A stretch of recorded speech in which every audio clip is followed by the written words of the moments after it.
Good evening. Hello, everyone. How's it going? So, good evening and welcome to Rhetoric Test Live stream number 8.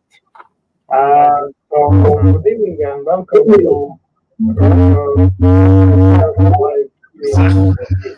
Oh, we have I mean, you got sound issues, right?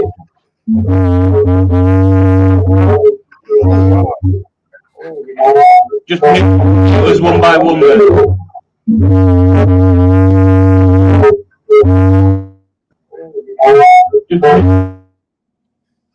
It's you, Steve.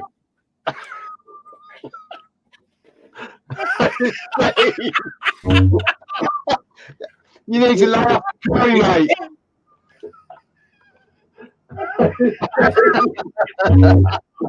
Yeah, you sound like a duck.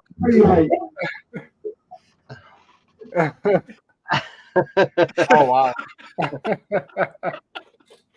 That's a great start. Excellent. Oh, dear. Exactly as we planned. Oh, so Steve will be back. Okay. Until Steve returns. So this is our live stream number 8 already, and our guest tonight will be Peter from 8 Bits in the Basement. He's waiting in the background, and I hope that you are doing well. And as I saw, you are all quite busy with your projects and videos. But what I would like to start is with you, Lee, because I think you're still under an impression of that Amiga case. Yeah, that case is shit. Really. I'm not talking.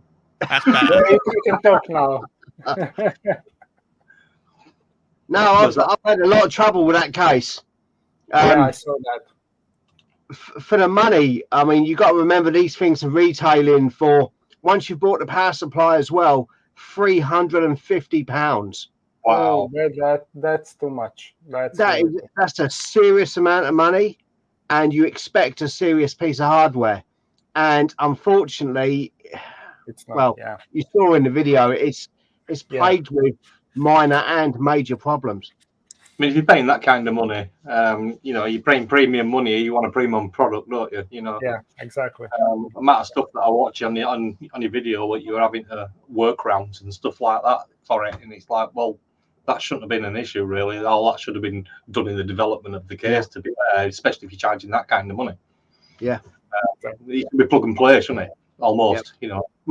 We accept little bits that we've got to modify because everybody's internal will be different to how they want it, so we sort of get that, but it should accommodate at least the basic side of it. Yeah, it looks great on the external, doesn't it? It's just shit inside. Yeah. Oh yeah, It looks beautiful, very beautiful. Yeah. Okay, so Neil, how about you? You have that 16-bit coprocessor from BBC Micro with that that weird name. board for the BBC Micro. Yeah, it has a mystical name. I forgot about how it's called. I can't remember what it's called. It's Kumana. It's made by. It's made by Kumana, wasn't it? Yeah. Yeah, and it reminded me on with Jumanji. Like name. Oh, Jumanji, right? Yeah. Yeah. Well, Be careful with that. Yeah, be careful with made that. the disk drive, didn't he? Well, how that even works with that 16-bit coprocessor with the rest of the system, which is actually 8-bit system. Yeah. Well, what it does is it plugs into. You take the CPU out of the BBC, that plugs into that socket, and then the CPU goes back into the other board on top. And then it runs a 16-bit processor separate with a 512K RAM on it. And it's also got... It was designed by the guys that did OS 9. So I don't know anything about OS 9. It's all new to me. Is it OS 9? I said Lee that runs on it. Yeah, OS 9. Yeah. So it's designed by them guys. So that's who designed it. And it was 695 quid at the time. Wow. Ooh, wow. But I think there's only about 4 that they know of survived.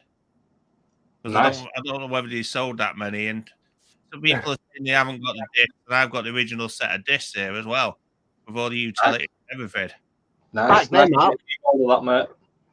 So I need to find them quickly for you. Basically, you need to get them done and get them backed up and put on that computer archive. Yeah. Okay. Nice. And Steve, how about you? What you've been doing lately? I've not been doing a lot. I've just been playing with the cartridges, the little ones that I've been getting from PCBWay. Nice. Find some, the Ghostbusters ones. Oh yeah, I saw that.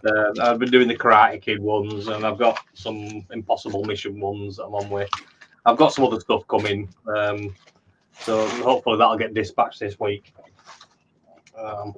Other than that, not much. I mean, I had a look at the Atari the other day with the powers of the light. Bodged a bit of wire in there to make it work for the time being. I think that ribbon cable will probably be better off from putting like a long IDE cable in it, so you can take the keyboard away from it if you need to. Completely working on it, because you're not going to be able to unplug it again once you've soldered the IDE cable onto the boards. Or maybe put an IDE cable in and put a plug in the middle of it, or something like that. I don't know.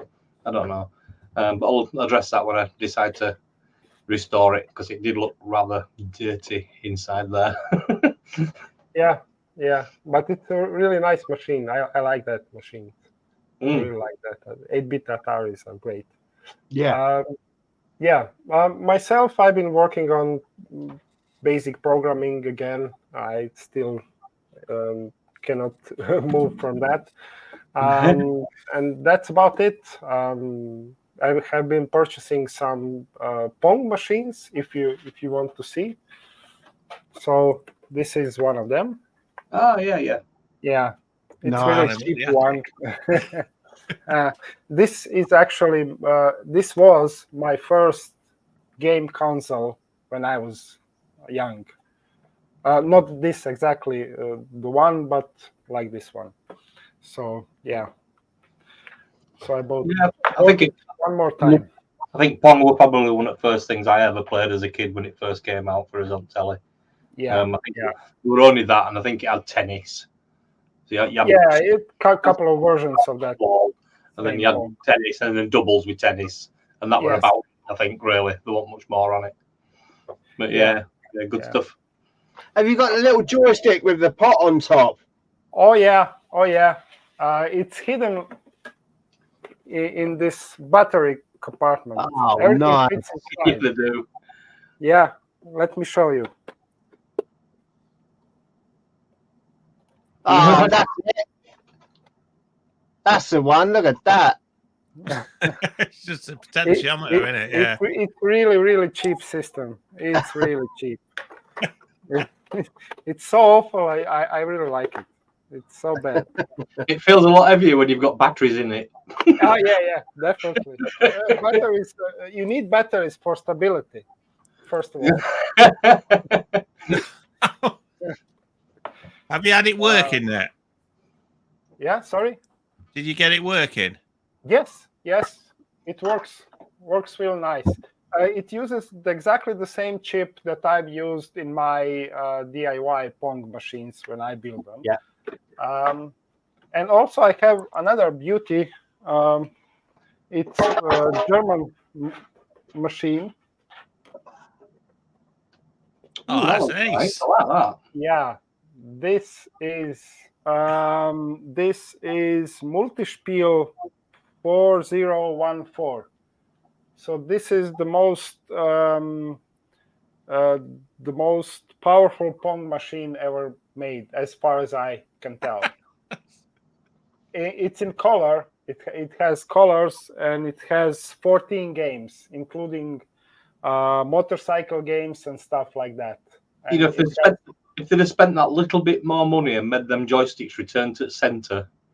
Yeah, it's been a whole lot different. but it's actually pretty cool. Look at this. There is cable inside. Cool. Oh no. Yeah. It reminds me of my dad's old TV remote when he used to take it out up front and put wire out. With a big curly wire on it. It used to stretch. Listen to this. Do we have sound?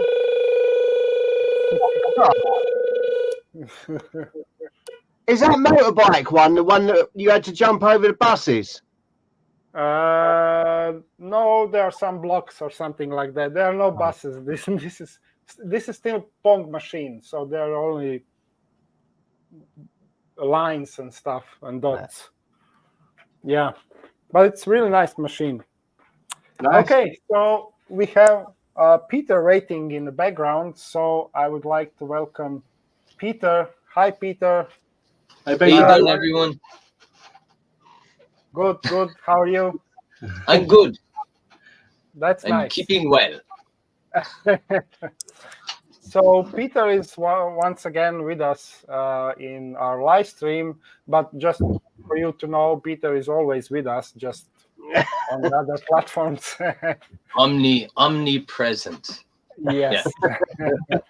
So Peter, what's happening with you lately? What do you working on? I've been doing very, very little with hardware lately. I've been, as you'll see in any of the videos I've made, I've done very little because I made the mistake of starting to program. And I realized that I really, really love it. And all the hardware stuff kind of fell by the wayside a little bit. So that's what I've been doing. So I wrote a game about a hedgehog for the Atari 2600. And I finished that up. And I was happy enough with it. Now, there's a few things I'd change if I was doing it again, but I'm happy enough with how it went. And since I've written that, I've dipped my toes in assembly language. So I've been trying to figure out assembly language a bit. But that's why I'm doing nothing as regards camera and video and all that. I'm doing nothing. I've been watching YouTube videos about assembly. And I've been reading books about assembly. And I'll be honest, I've been understanding very, very little to nothing about assembly up until about 3 weeks ago, when it all kind of started to click in place a bit. So basically I'm working on the 6809 processor. That's what I'm doing. I'm trying to convert my Hedgehog game to work on the Color Computer 2. Is what I'm trying to do at the moment. So I'm really baby steps, but that's why there's been very little of me on the internet for the last while. And there probably won't be much of me for a little while to come, if I'm honest. You've just gone down a rabbit hole, haven't you? Yeah, that's oh my God, the assembly. Yeah, that will be the journey for you. It's very addictive, isn't it, once you start doing bits of programming? I mean, I've not done any for a lot of years. I did it when I was a kid. But I enjoyed doing basic programming. I did start to write my own adventure game. And if you remember, The Hobbit, where you had that picture text box at the top and the writing at the bottom, that's what I started to write. But looking back at it now, thinking I would have never finished that game because it had been way too big in program to ever fit on a cassette tape. But yeah, I started doing it back then and I really enjoyed doing it. But once you start, it drags you in, does that program. Well, that's the thing. You get keep your head going with it, aren't you? And you will spend days thinking that you're doing things and end up with nothing at the end of it. You know, that happens as well. And I found that, like, to draw a line on the screen and to make it move across the screen, I've spent the last week doing that. And Friday evening, I was like, woohoo, I made the line move. But it took a whole week. So, it's stuff like that, but it can be a lot of fun. But it can also be a major absorber of your time. Yeah, but I'm sure it gets better the more you learn and the more experience. And I hope it does, because if not, well, you're learning from it all the time, aren't you? If it's your first time venturing there, you'll remember all these hiccups, won't you? Because you've got an avid interest. Yeah, I think so, and I think the more mistakes you make, actually, maybe the better it is, because the more you try things, the more you realize what can potentially work and what doesn't, and that kind of way. But no, I'm enjoying the journey so far, and it's like banging your head off a brick wall a lot as well. But when something finally works the way you intended it to work, It's a fantastic. Yeah, it's feeling. satisfying. So, yeah, definitely. it is like a drug in a way, I suppose. It is, you know, kind of a mild drug, maybe, that you wouldn't really do with friends, but it's that kind of a thing. But no, it's fun. It's fun. That's what I've been doing. I've gotten a few beauties. I mean, I've got this little fella. I never had one of those myself before. Little 48K Spectrum. So I managed to get him working over the last week and a half as well, but there was very little wrong with it, thankfully. But no, apart from that, it's all programming is what I've been doing. So if you're doing hardware and you enjoy hardware and someone says to you, why don't you try programming? Say, no, I don't want to touch that because it'll stop me doing things I like doing. And I'll find I like that more. Maybe. But you said that programming is like a drug, but it kind of same with the hardware. I know when you fix one Commodore 64 and when you polish it and everything is beautiful and you put it on the side, and now you need another one that you need to fix. So it's the same thing. It is. Well, there's great satisfaction, but the thing about programming is cheap, because you can't really break anything doing it, and you don't have to spend anything to decide, oh, I'm going to make this happen now and try and do it, you know. Whereas with the old beauties, they can be feckin' expensive things, you know, unfortunately. Yeah, you plug in a chip backwards and it's cost you €60. You know, that kind of, there's a lot of that, like. So no, we've all put that chip in the wrong way around. We've all done it at some point. Definitely. Yeah, we plug even if we're in backwards. Why do you choose a 6809? I mean, you've gone from easy basic to a pig of an 8-bit processor.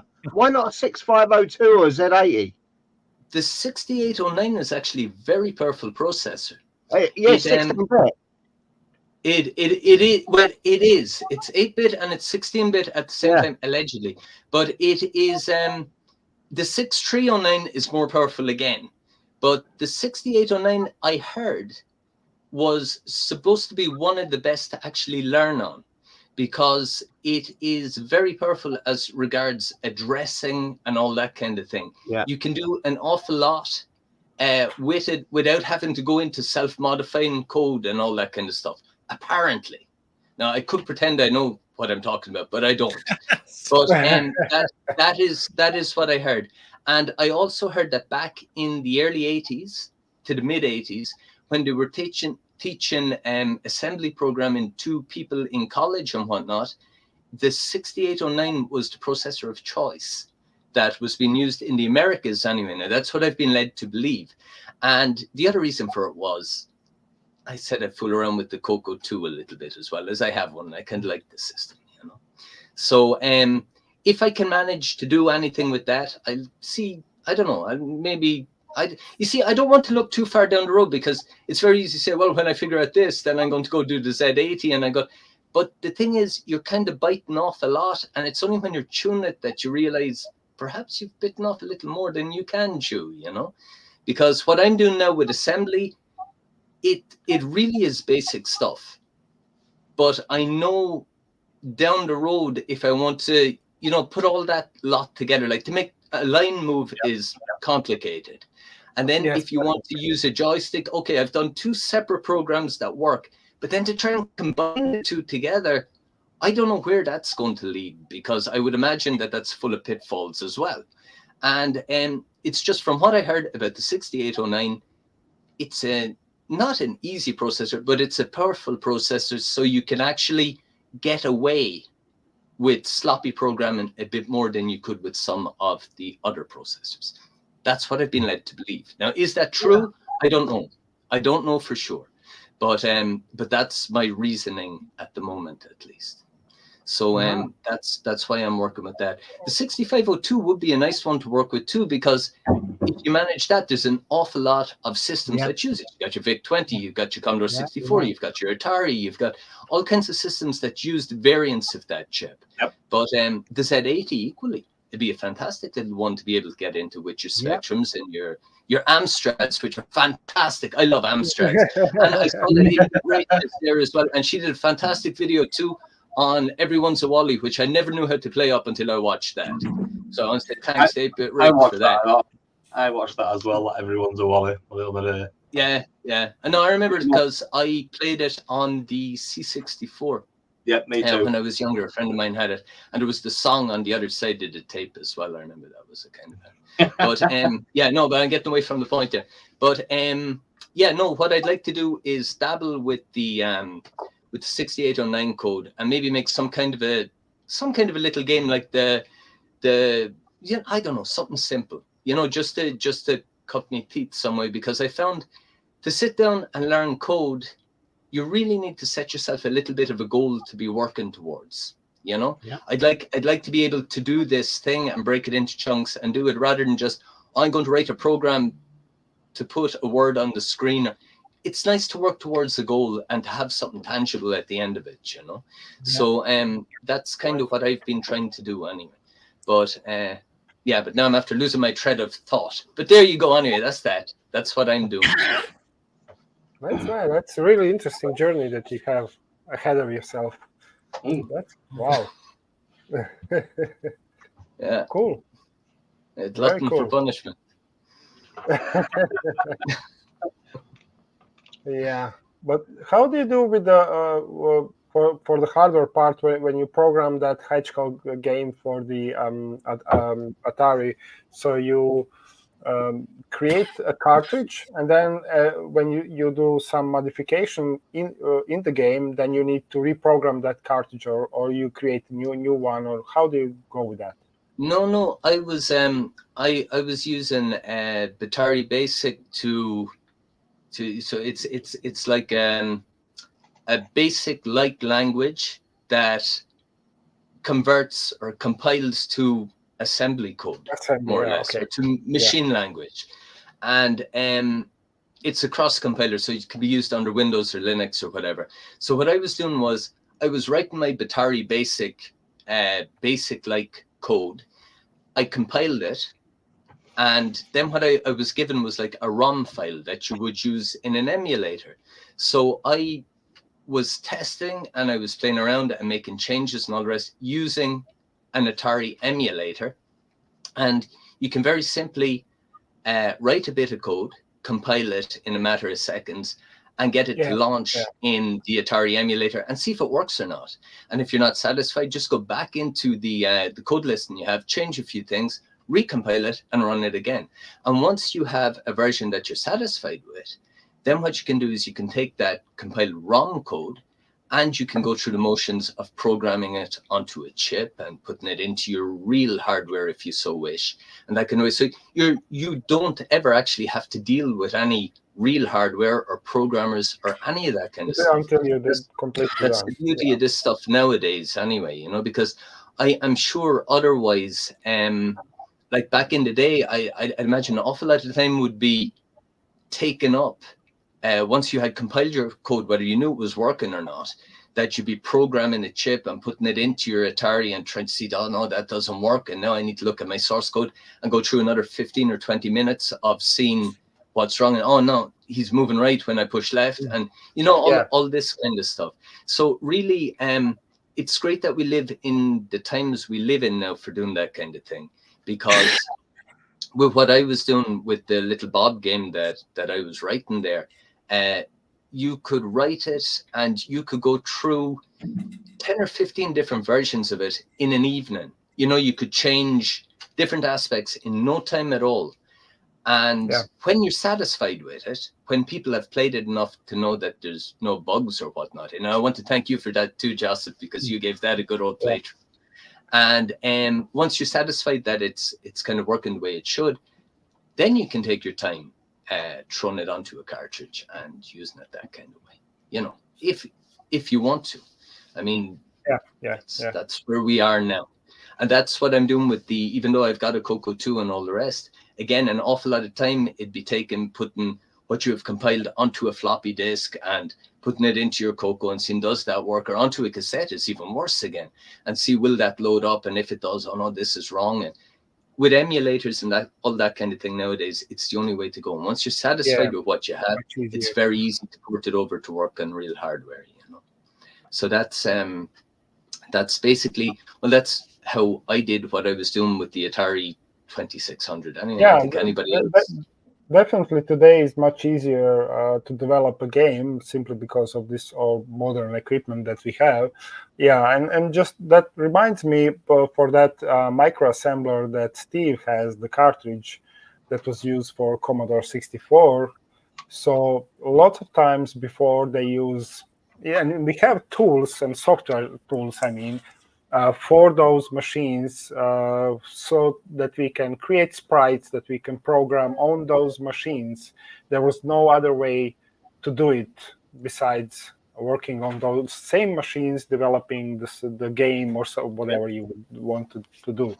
So that's nowadays it's much easier. Yeah, definitely. Right. Definitely. Okay, nice. So, what do we have next?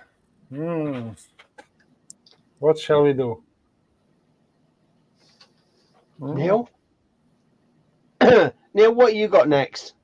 What have I got next? This. What's that? Harlequin board. Oh, what's that? Just notice it's got an ID interface on it. Do you know that? No. Yeah, look. Is it really? Sorry? Is it really? Look. So you can read it there. It says simple 8-bit ID interface. Oh, wow. Nice. I don't know what it's used for, but might be for like like the disk drives and stuff like that for the +3. Yeah. It might be like an Amstrad disk drive. You like to sacrifice an Amstrad for a disk drive. I know you can switch this to like 48K mode and 128K. Like emulate so many machines, won't it? Does it? Yeah. Does it do the Russian clones of the Spectrum as well, the Leningrad and the Scorpion and all those? Because I know they had IDE interfaces for IDE hard drives as well. So I was wondering, maybe they've integrated that technology into it. And it's got a serial port on it. I know that as well. Got quite a few things on it. Nice. Be quite an interesting build. Nice. I think what the original Harlequins want, they just normally like a standard Spectrum, but instead of having the ULA, it will blown out into logic. Yeah. That's it. Yeah, that's what this is. Yeah, it's all logic chips. It's all like 75 HCs and stuff like that. 74 HCs. Yeah. There's lots of them, basically. It's got to be a very crowded board, to be honest. There's nothing wrong with that. Yeah, it looked good. Should do. Black and white, hopefully, but... How's the RE Amiga? The what? The RE Amiga? Yeah. It's up the attic.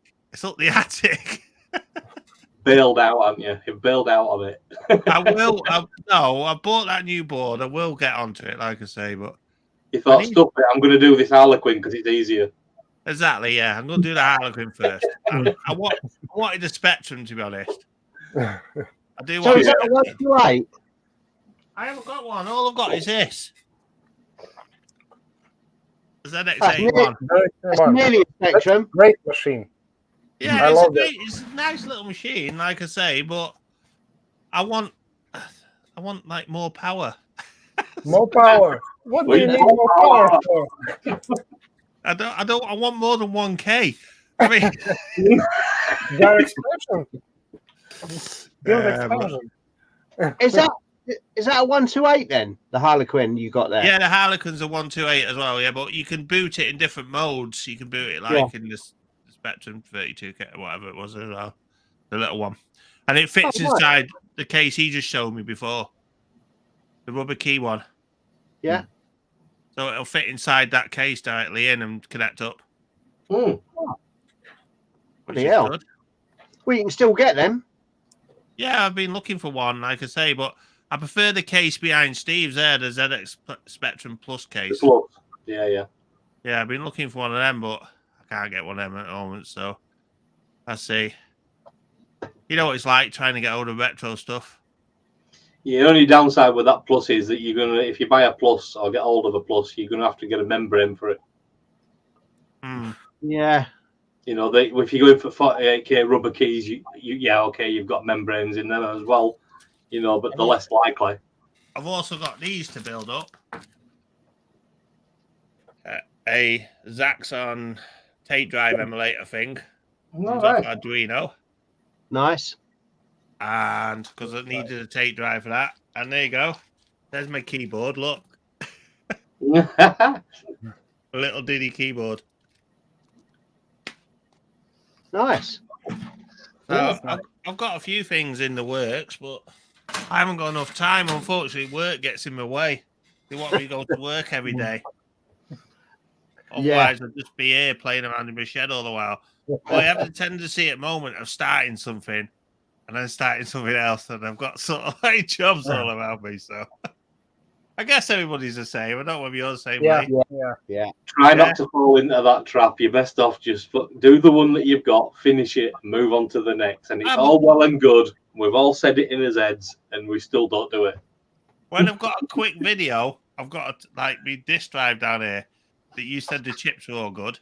Yeah. So I just need to resocket that one. Or I've got the Atari Jaguar still down there. Now I've got that little oscilloscope from PCBWay.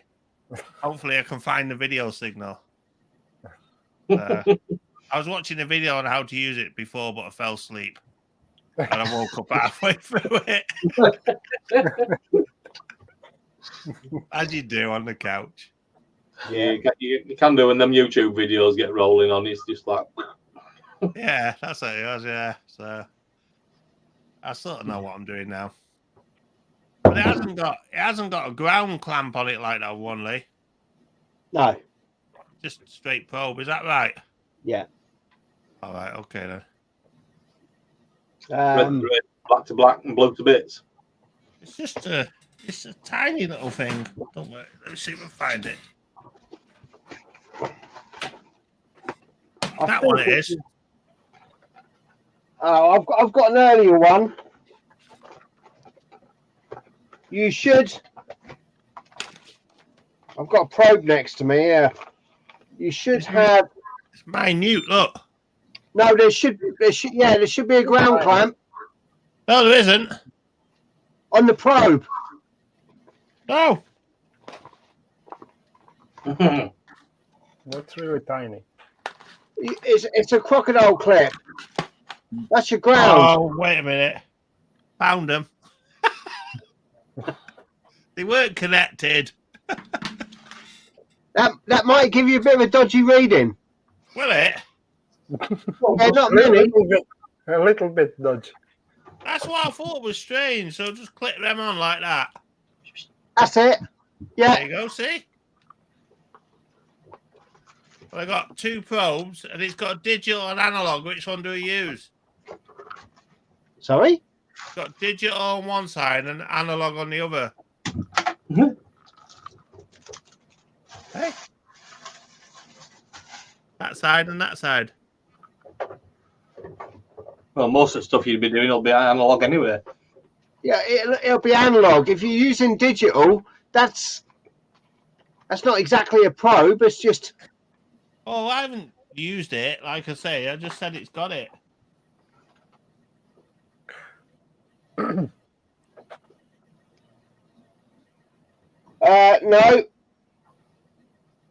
No, mine ain't got that. I've got an earlier one. Okay, innit? Yeah, I've got an earlier model. It's got a colour screen. Nice. So you must have a it has. You must have a logic analyzer built in it. Yeah, exactly. Oh, okay. Yeah. I've no idea. They're all right. They're nice little units. Oh, it's good. It was nice of PCBWay to send it me for free. Yeah. Oh, And they wow. gave me that as well. New Oh, that's multimeter. nice. Nice. Cool. Yeah. It's got a backlight on it, so it's posher than mine. It's got a what? A backlight. I've never had one with a backlight. And I got the old Tesla coil, but it's a bit hit and miss mine. Isn't it what yours is like, Steve? Not very powerful. Still had a lot of fun with Tesla coil. They're not really. It don't. I mean, it depends on what kind of power you're looking for. I mean, when you turn that power up to full and turn the frequency right up, that's as fast as it can possibly go. Yeah. Putting your hand around it, you can feel it. If you're staying in one place on your hand, it starts to burn your hand.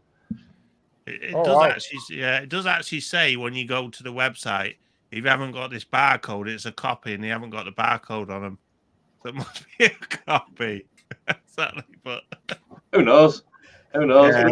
They're a bit of fun, really, out there. I mean, I was into lightning and stuff like that, and I thought, she likes some music, and I thought, well, that little thing where it's like you can play music through it and get lightning from it, sort of thing. It's a bit interesting, isn't it? It's a bit smelly, aren't they? They leave a strange aroma in the air. Yeah, it ionizes the air, doesn't it? Yeah. Is that what it is? Yeah. That's why when you bring the bulbs in close to them, they light up. It's wireless electricity, like Tesla were inventing. Can you imagine if they had to pull his tower down and it was still here and they actually went with wireless electricity? We wouldn't have problems with charge stations and cars that can only travel 200 miles and then the batteries are flat. Wireless tasers. We'd have had so much different, you know what I mean? But they can't meter it, can they? So they're not going to do it. Nah. Exactly. But yeah, it ionizes air, mate. That's what you smell, that electricity in the air. Yes, definitely. But that's good. What about you then, Steve? What you got cooking? Not much, because it normally slow it down towards Christmas. And usually, if you notice on my channel over Christmas, I normally do some game reviews and play some games for a change. We've done a lot of repairing, we've done a lot of building stuff and diagnosing throughout years. And I just think, December's the time where you should just unwind a little bit, play a few games, enjoy. But in saying that, I've got a Commodore 64 tape deck to sort out that somebody's sending me. There's another lad that's just come off Facebook that's dropped me an Amiga 600 to recap.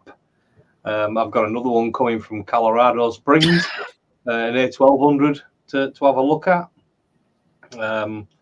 So there is some stuff coming in for me to do.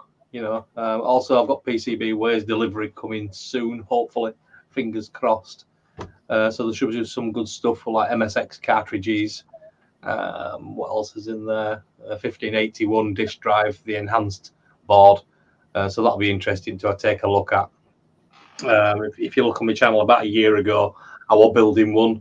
It sort of come to a loggerhead where, excuse me, while I just stop this cat from annoying me. It came to a bit of a loggerhead where it wouldn't work with any disk drives, any at all. Even if I put a brand new PC disk drive into it, it didn't work. And I was scratching my head. I'm thinking, have I built the board wrong? Is it something that I've done wrong? It can't not work with these 7 disk drives that I've got, and PC drives as well, which are converted for it and put into them. They didn't work neither. So I sent it down to Lee for Lee to have a look. He tried it with his GoTech. That worked perfectly fine. Yeah. What gives? So I gave Lee one of the boards and he built that board from the same BOM list. And you're having the same experiences with that as well. So I thought, with PCB sponsoring the channel, I'll take a look at another 1581 board and actually ask PCB where to build it as well for me for a change. Because obviously I've gone through all that process with building that one. I just thought if they build it,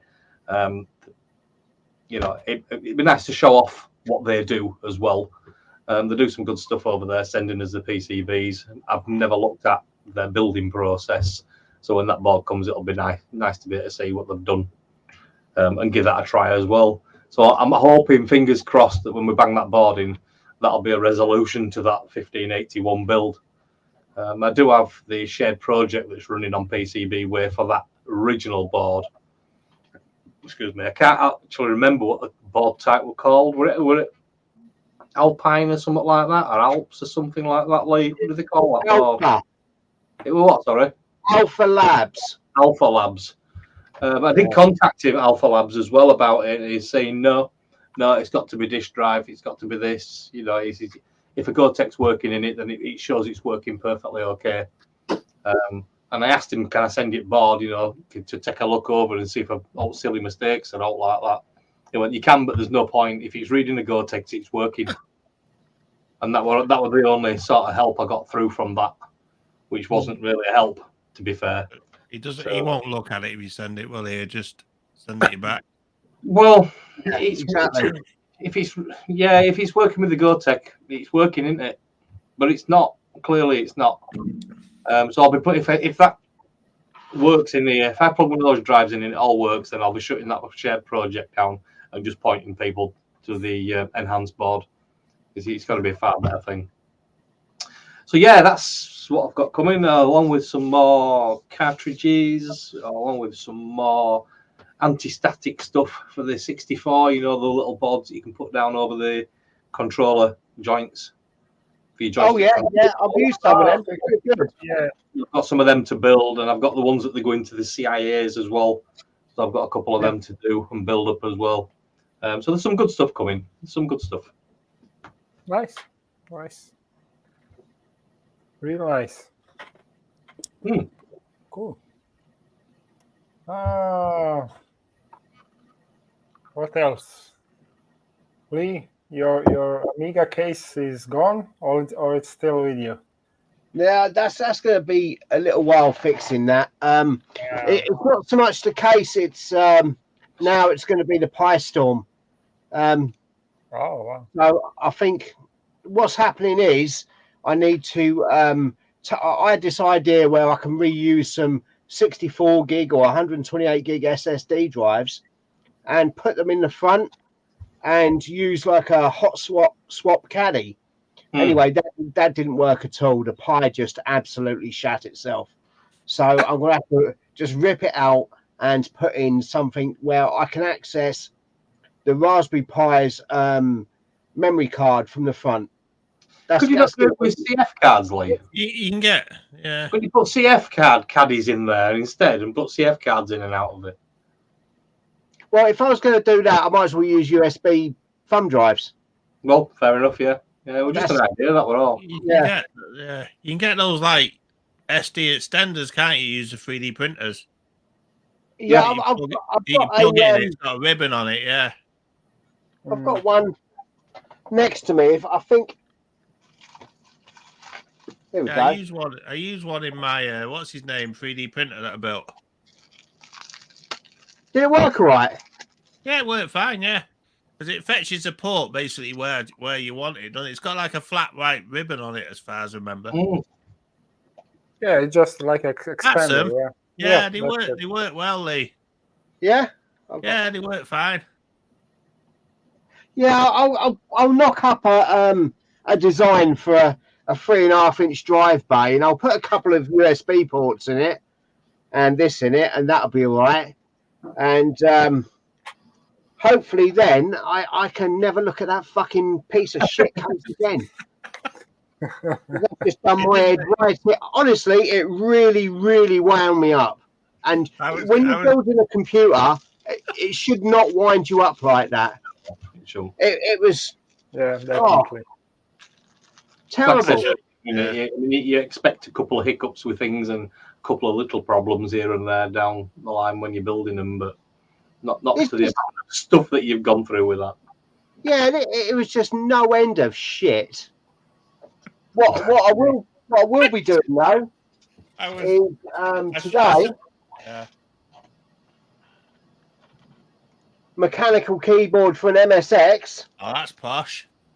So yeah, that's it's really nice. I've got some really nice linear keys on it. And I finished off the main board for it as well. Nice. So just got to get it populated. I've already built a floppy drive interface that I've done a video already for. So yeah, I'm going to get all that fired up, and that's going to be another video. And I'm still persevering with the Atari Luma code, which has well and truly just said no. It's not having none of it. No, there's some kind of weird, funky interference. I I've had another Lumicode board from the bloke, and that does the same thing. Except the Atari works perfectly on composite and S-video. That's all you need. That's because that's all you need, Lee. That's all you need is composite. No, that's all you need. It's the best. No, real men use S-video. If you get a red cable, it's even better. No, it's really bizarre. The Atari works perfectly, and you drop in a Lumicode and it just don't work. What's it not working on RF? No, Lumicode. So you take out your GTIA, you put this in, put your GTIA back in, and it puts out its own Lumicode separately. So your S-video and your composite works the same. Yep. And it adds another output, and that output is Lumicode. Except the Lumicode, you can see the picture, it's all there, but there's like interference on top of it. Right, okay. And it's really bizarre. Super video and composite fighting with it. No, what it does is it pairs it off from the GTIA before it even gets there. All right, okay. That's really, bizarre. But when you look on the GitHub, other people have had problems with that as well. And the Lumicode, it takes your video display, and whereas it takes your luminosity at so many levels, in order to get colours, it has to increase it by a factor of 4 each time. So, first of all, you've got a binary, so that's 2 bits. If you want 4 bits for 16 colours, you then have to double the speed of the scan. And that's how it does it. Now, for an Atari, Atari's got 255 colours. Although, you'd think that's 8 bits. The way it's encoded, you can actually do it in 6. But that's still 3 times the normal scan rate, which is pushing the envelope on what that little FPGA can do on a Lumicode board. It's literally, it's right on the upper edge. So which way are your lines on the? Is it down or is it across when you're looking at it? They're not lines. It's like a multicoloured just interference. Right. And it's bizarre when you look at it. Because we're dropping lines, you know what I mean? Well, first of all, I thought it might be some sort of high frequency, like harmonic coming from the switch mode power supply. I was going to say about the power supply, so I was just going to say but yeah. Well, I chopped up the cable and wedged in a Meanwell on that fucker, and it still did the same thing. You'd expect to see something on the S-video side, though, wouldn't you? And composite side. You expect to see something, wouldn't you? If it were over and above what you're doing there, and away from the Lumicode side of it, and that's mint, then it can't be anything else because power supply would interfere with everything. Yeah, definitely. But it's not, so it's really bizarre. So I've kind of got that. Well, my Atari's in bits, so that's just on the heap, waiting till I can get to it. But I'm on the last part of my studies, so that's taking precedence at the minute. Okay. Nice.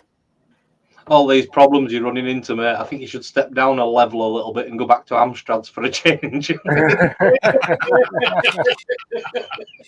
Yeah, they're more reliable, mate.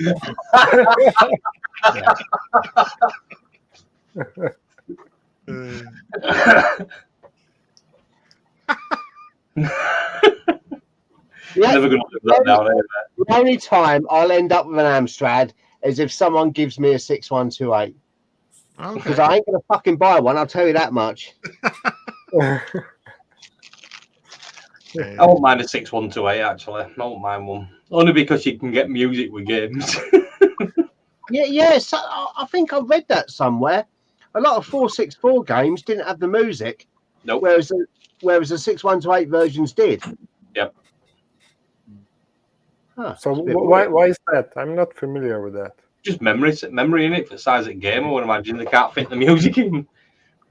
I don't understand that because the 464 has got 64K. Yeah, exactly. So it should be able to do music. Yeah. Why do you need 128K just to get music out of it? Is the Amstrad really that shit? I don't know. Ask Alan Sugar.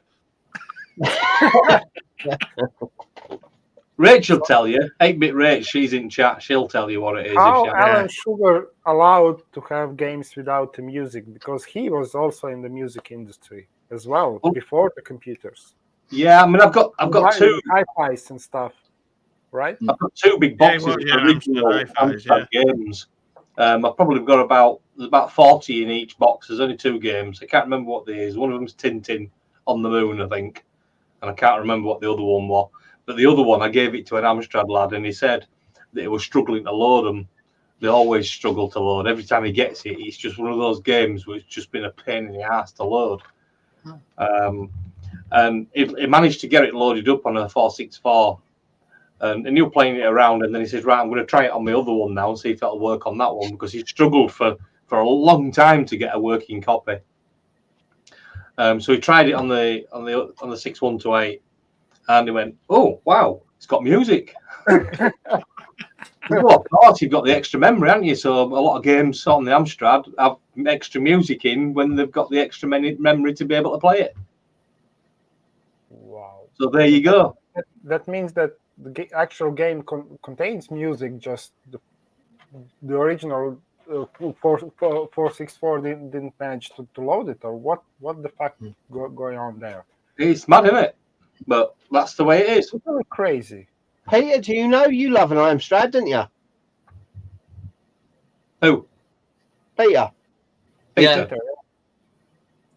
Well, sorry, what was the question? I was just thinking the Spectrum is somewhat the same as well. There was a game called Invasion of the Zombie Monsters that came out for a load of different systems, MSX, Spectrum, and there was another system as well, I can't remember. But the Spectrum version, the 48K Spectrum will load it and there's no music, but the 128K Spectrum with exactly the same cassette file, there's music. So it's something that was common across a few games. Now that's a game that was written as recently as 2010, I think. That game came out. Yeah. So that's it one. is a thing, isn't it? It is. 8-bit Rachel said in the chat. She said that she missed it and she went to collect some food. Rach, we were talking about the Amstrad CPC 464 games, and then when you go to the 6128, the music, you get music with the 6128. That's what we're on about. Sorry, Lee, go on. Peter, the 48K Spectrum could just fart. It didn't even have the chip. Yeah, that's right. Yeah, it was only the one had the AY chip as well. Yeah. Yeah, but on the Amstrad, I think the 464 and the 6128 got the same chip. Yeah, well, I'll tell you, it's news to me because you speaking about that just now. I was aware of the Spectrum doing that, but I didn't know that there was that issue with the Amstrad CPC. I didn't know there was a difference in one played music and the other didn't. That I didn't know. Yeah, but it's a memory issue, like he said. It's got to be a memory issue. I just googled it and I couldn't find it. Yeah, it's true. It's the same. Well, then you could, it's the same as the Commodore, but then the Commodore had the SID chip, but I suppose the CPC did have an AY chip in it. So I really don't know why. I don't know. That's bizarre. But Amstrad is fantastic no matter what. Right? Amstrad, it's fantastic. They're fantastic machines. And Lord Sugar is amazing. Why do you laugh? No, the Amstrad is a system that one or two of my buddies had them when I was younger as well, and we fooled around with them. I'll be honest with you, I never really pointed at any computer and said, "Oh, that's a bit shit." I never ever did that because I always wanted one. So I would have taken anything. I would have taken a ZX80 when I was 12 years of age. I would have taken anything. So I wasn't the kind that could say, "Oh, shit, no one's fucking shit." No, I never did that. So No, it is news to me though that the 64K CPC, in some games there is music though in some games, but that there are games. Maybe it's just that the games are a little more complex and the memory is better served, for whatever the game is doing otherwise, and they left the music out, you know, for the systems that had more. You know, maybe it was to do with the complexity of the game or the size of the game. I don't know. Makes me curious on the coding of that game, though. Do you know what I mean? When you're loading it in, how the hell does it know whether to load music into memory or not? I suppose it's probably done. Joseph know more about that kind of thing, but it's probably done something to do with addressing, and right? If it's got the memory, throw this in, and if it doesn't, ignore it. Yeah, you know, a bit it simply doesn't load that sequence from the tape. That's it. Yeah, I suppose it'll be like put your music into this memory location. If it's not there, to put it in, but it just won't go anywhere. I suppose. Well, the thing is, I mean, it might be, and I don't know a huge amount about Amstrads other than that they're a bit shit, but it might be that that the memory is used differently. So maybe the colours take up a bitmapped memory of memory. I don't know, but it seems strange that you can't have music. There must be some kind of memory constraint stopping that happening. Yeah, well, they can't have the superior graphics as well, can they? I mean, I've got to admit, they're far better than the Spectrum. Yeah, the superior graphics. The best on the 8-bit range. This they are better than the Spectrum graphics. They are definitely better than the Spectrum graphics. They're not the best on the 8-bit. You know what I mean? For starters. What, you all been eating fucking Alan Sugar's cookies or something? The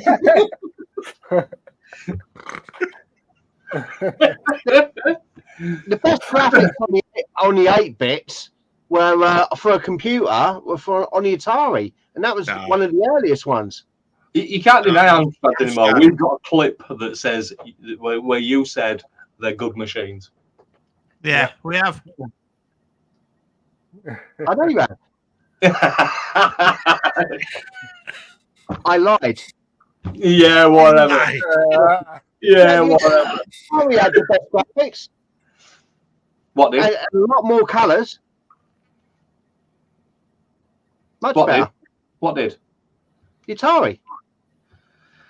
Yeah, I mean, Atari looks quite good. I've been sort of like venturing into that area with the 800. I've not. And that was one of the earliest ones. But yeah, I'm starting to look at them Ataris. If you also the processor was properly quick, where in the 64 it's locked at just under a megahertz, in the Atari is 1.6. So when you play some of the games like Eidolon and Coronis Rift and Rescue on Fractalus, they kick along a lot faster. It's a lot more playable. I really like the Atari machines, and they were earlier than the 64.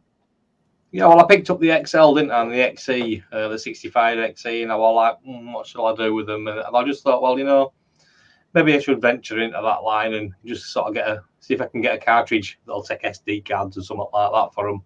Yeah. And start playing, having a play with a different machine for a change. But it's too easy. I've done it before where Commodore's where I lie, really. And then you pick up something else, and then you start going down that rabbit hole. And it's a bit like Peter with his coding, moving away from one to the other.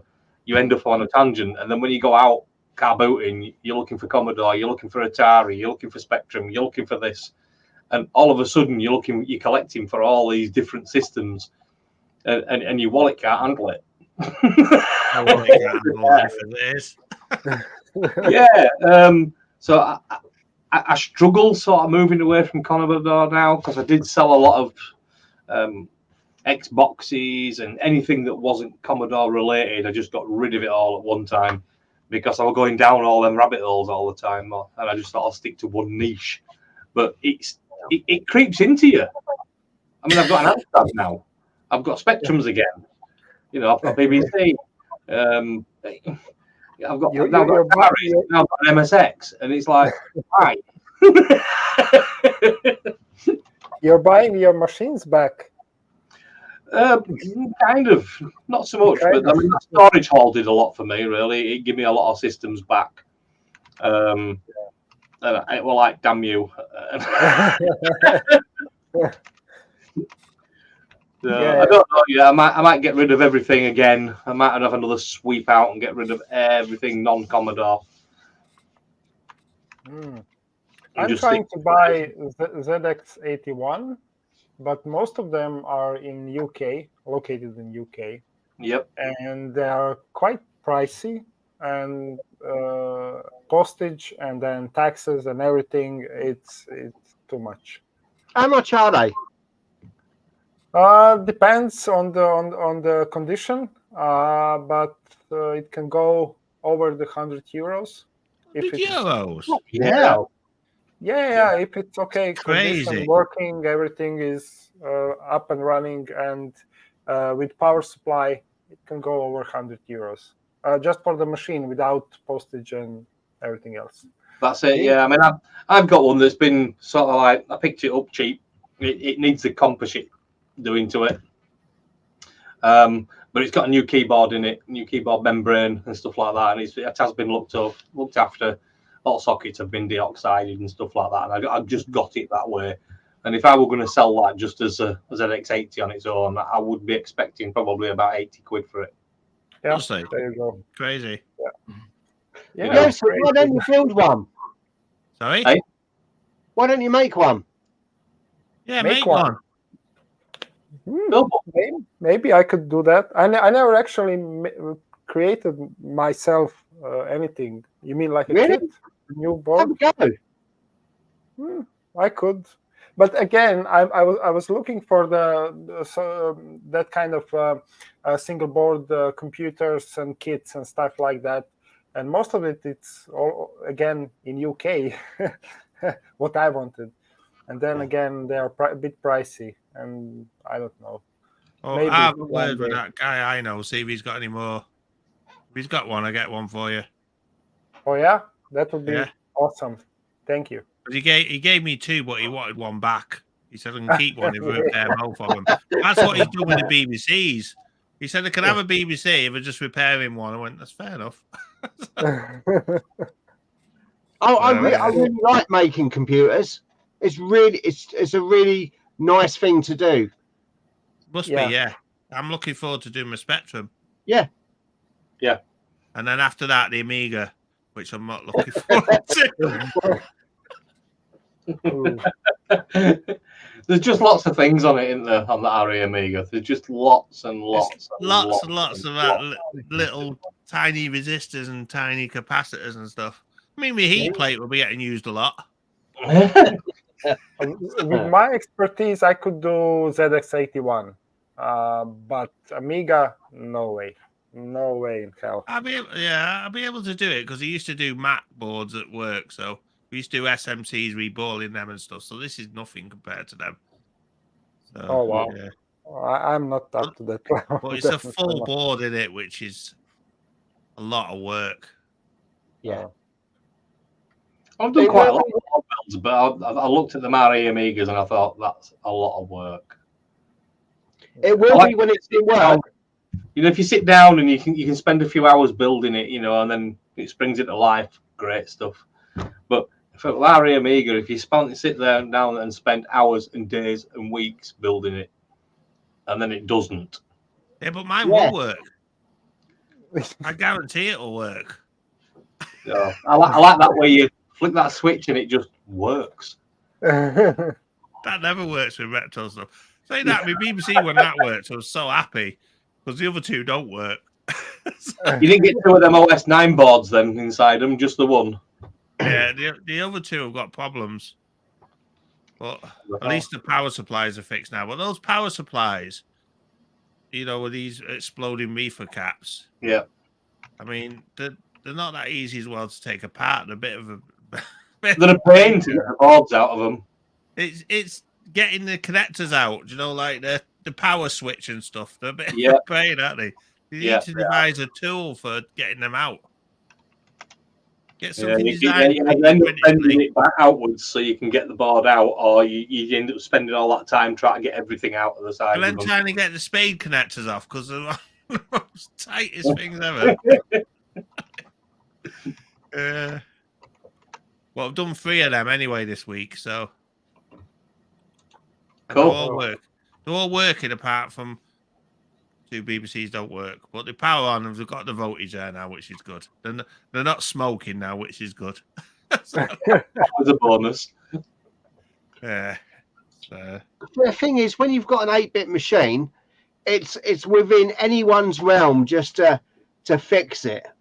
The minute you get into 16 bits, it jumps up exponentially in complexity, and you can be disappearing right up your own arsehole trying to figure out what the problem is. And I'm building a 32-bit one. Well, you know, unless you're an expert in Amigas, if something goes wrong, it's going to be out of your realm to fix it. Well, it's either going to work or it's not in it, Leah. So 2 choices, yeah. It's got 2 choices on it. It's bin or the desk. I think that's what worried me, especially with a Amiga, because you've got to use salvage parts for a lot of the quad flat packs, and it's like, I mean, I'm technically able to solder them. Yeah, but Jesus, it don't take a lot for it to go sideways. Yeah, I know, I agree that, but this is what it is. I'll have a go.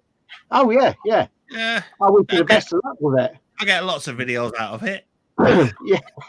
yeah. I've still got my PC to build as well. But PC? I've started building a. Here you go, look. Oh, Jesus. I ain't seen one of them for a while. There you go, DX4. 486. Yeah. I'm going to build myself 486, but of course, I got it all going. And then my video card started messing up, then my floppy drive packed in. So I gave in again. But then I found another board, and the voltage regulator had a big crack in it. So I've ordered a new voltage regulator for that. I'm going to replace that and try another board. So hopefully... Yeah, I want to play some old DOS games, you know what I mean? Yeah, I've got that feeling. I picked up a game, it looked like a text adventure game or something called Murder. That's IBM compatible, so I've pulled my Commodore PC back out and see whether it'll fire that game up or not. I saw you, yeah. I'll have to sort you out a graphics card. You got a graphics card, don't you? Yeah, there's that saver as well when you get a chance. I've got a few cards here, but none of them seem to be working, but I don't know whether it's that board. So it could never know. You never know whether it's both. Yeah, exactly. It could be knackered. Do you know what I mean? So yeah, I filmed it all, didn't I? Got it all going, and then it all packed in. So I just lost all that footage, as you do. Yeah, it's a pain. Do you want, fella? Where's Josip gone? Legged it. The host has vanished. He has left the building. Showed him that DX4 one and he ran off. He said, "That's not an Intel, it's an AMD."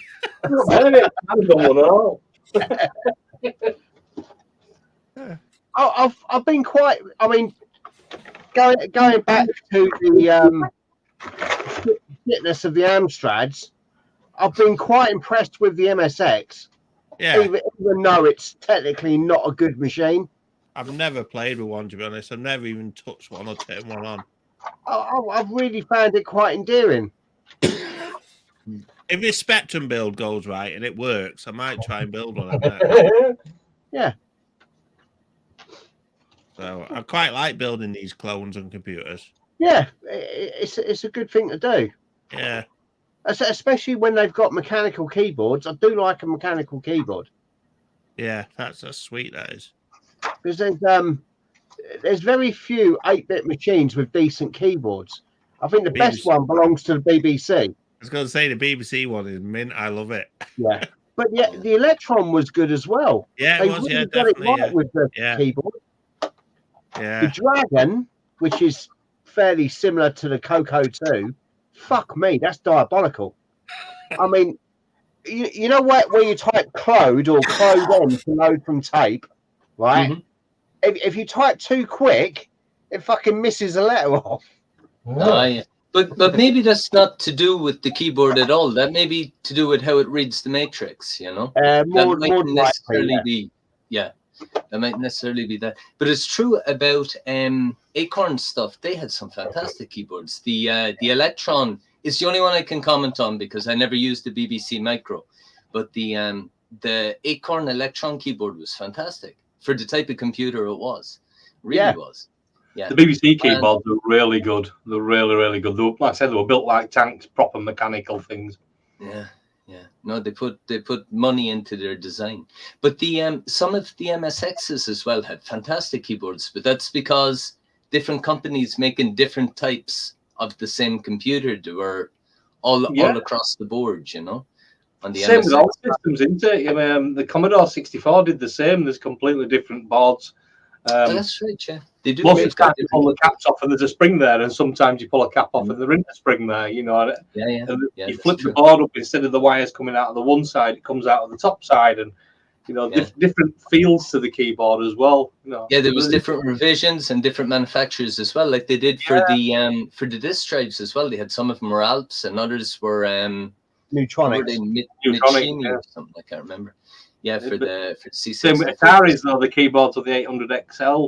Some of them are right spongy and some of them are right solid. You might get something that's a mechanical keyboard. You're right. It was the same with the color computer ones as well. For the color computer too, there was 3 or 4 different types of keyboard for the exact same system. Yeah. No, I suppose if they stayed around for any length of time at all, they went through different designs. So I suppose it kind of makes sense in a way. It's down for all cost reductions, I would imagine, isn't it, and production costs. Well, it makes for a more interesting little thing to be playing around with, I suppose. It does. It makes you never know when it's like a box of chocolates, isn't it? When you open it up, you never know what you're going to get. Saying that though, I mean, I was glued, and I mean glued to my 64, my C128 back in the day. Now, my C128 has got a better keyboard, I think, than the 64. But back then, when I was a kid, I didn't notice any problems with that. It was faultless. Now, I can pull out a 64 or a VIC-20, and I'm fucking hammering the keys, and they're not reading. And I think part of the problem is age now. Yeah. No one expected them to last 40 years. I mean, even Commodore said, didn't he? You listen to Bill Hurd's and stuff like that. He talks about, and he says these things wasn't designed to be still here at this time. You know, even the manufacturer process of making MOS chips is the reason why these chips are failing now, because they just, you know, they can put a brand new chip on a shelf and it'll die over a period of time just through the manufacturing process, which is a shame, really. So they're amazed. Even the technicians are amazed that they're still going. We won't let them die. They're staying forever.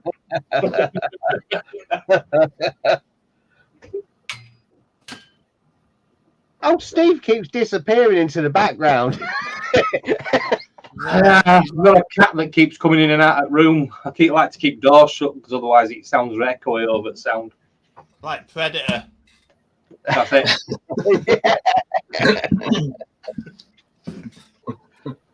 Because I'm not actually sat in this room.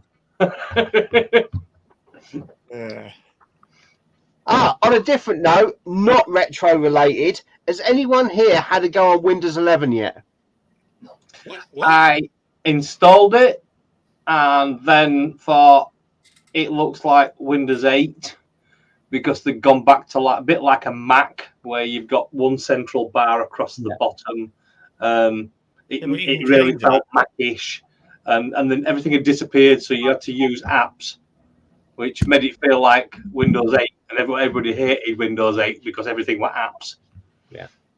That was the main problem, wasn't it? I reverted straight back to my Windows 10. Right. Stay in there. I use 11. Linux, so I don't care, really. So, Joseph, what? I'm using Linux, so I don't care about Windows. 11, 10, 8, whatever. What's Linux like these days? Because I mean, back in the day when we used to talk about Linux, you had to get all your drivers for it. It's absolute pleasure. So whatever I want to do, whatever I plug into my machines, everything works. Just works. I have no problem whatsoever. If I There's do not have driver issues or anything like that these days are all. if you do have some kind of problem, you have a solution that is quite specific, step by step, and you know what are you doing, what are you changing. With Windows, it's always try this. If it doesn't work, repeat it a couple of times. Maybe it will work. I don't like that kind of approach. So yeah. I mean, the reason why I asked that is because last time I played with Linux, probably 2000. And when you install Linux, you had to go and get specific drivers from specific websites for your specific model. When you installed it, so it was hard work to get a good install. You know, but if it's more like Windows now, where you can just install it and run with it, you know, then great. It is. It's much more like Windows. I haven't used Windows in about 5 years. I've been using Linux since, and the system I'm using to do this stream this evening is running Linux Mint. This is what I use on both PCs here in the house. Linux is what I'm using. Yeah. But I gave up on Windows a long time ago. If you've got, see, the hardware I have here for PCs is damn near retro as well. The one I'm speaking to you on here is 2011. And the one I have upstairs, that's the main kind of family PC, is 2007. That's how old the damn things are. But to try and keep a Windows install on any of those systems just doesn't work. But even my daughter, a couple of years ago for college, she got herself a laptop that was installed with Windows 10, and it just slowed down to a crawl after about a year and a half. And I said to her, I said, look, stick Linux on it, but she doesn't want it. She wants to keep Windows on. But the thing is pretty much unusable. I don't have time for Windows, but the thing is, you can do an awful lot, but you suffer if you want for your PC to play all the latest games. You're kind of stuck with Windows because most of them require Windows, or if they do run under Linux, you need to have a marginally better Linux system than Windows system to get the equivalent performance. You know, it seems to be that way. I don't know why it is, but reading any of the specs for a Windows system or for a Linux system, the minimum specs on a Linux system are a little bit higher than the minimum for a Windows system. So I don't know why that should be, but I have had no problem with Linux in everything I'm doing. Editing videos for YouTube and all that, everything I do through Linux. Everything. I've got a Windows 10 partition on one of the systems if ever I really need it, but Linux is what I use 99.99% of the time. So you're both using Linux Mint. Is that based on the old SUSE type distro? It's the what's it called? No. Ubuntu, isn't it? It's a Ubuntu. I think it's based on or Debian. Debian, right? Debian. Yeah, based on Debian. Yeah. But I tried Red Hat Linux back in 2001 or 2, and it's chalk and cheese. I mean, what we were doing back then was really only playing around. It was kind of more an experimental, let's fool around with Linux and see what it is. You really couldn't do much. There is it's not an emulator apparently. Wine for Linux will allow you to run some Windows programs, and Wine stands for Wine is not an emulator. So I don't know, but that is to run Windows programs on. And back in 2000, you could run nothing. You could maybe run Microsoft WordPad on it. That was it. But nowadays, I'm using Wine on my Linux system to program chips with my little chip programmer. So there's stuff you can do an awful lot with Linux, an awful lot. And no, really, I wouldn't envisage ever going back to Windows again, to be honest with you. Interesting stuff. Because I mean, my system, I mean, he keeps whinging at the line saying he's not compatible to do Windows 11, which I know it's a lot of crap anyway. And I've gone round that. I've put patches in to stop it from looking at what hardware I've got, and it's installed and it worked perfectly fine. But for me, I think it's familiarity that we get contentment with. I like my Windows, how my Windows is. I like to be able to go things.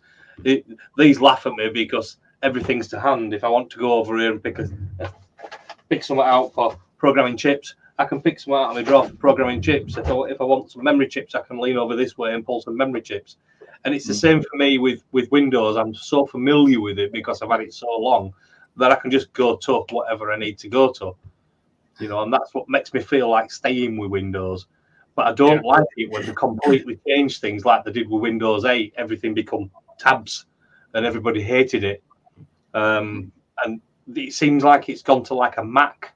It looks really, really does look Mac to me with having that bottom bar down bottom of your screen with everything in it. Yeah, okay, I've got a bottom bar now right across bottom of my screen with everything in it.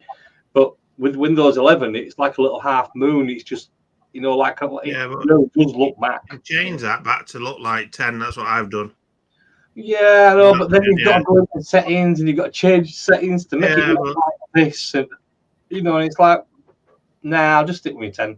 Saying about Linux and games, right? Isn't Steam OS based on Linux? Yeah, it is. Hasn't that made games for Linux? Arch Linux. What, sorry? Arch Linux. All right, okay. And it uses Wine as a back end. Works really good, doesn't it? Yeah, it does. I'm really happy with it. Yeah. Amazing piece of kit.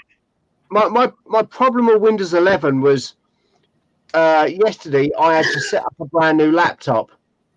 And I opened it up, powered it on, and it asked you a few questions like, in the usual cheesy Microsoft way. And then it said, you must log in with a Microsoft account to continue. You can bypass that if you press function. It took me over an hour to bypass that fucker. Ubi command.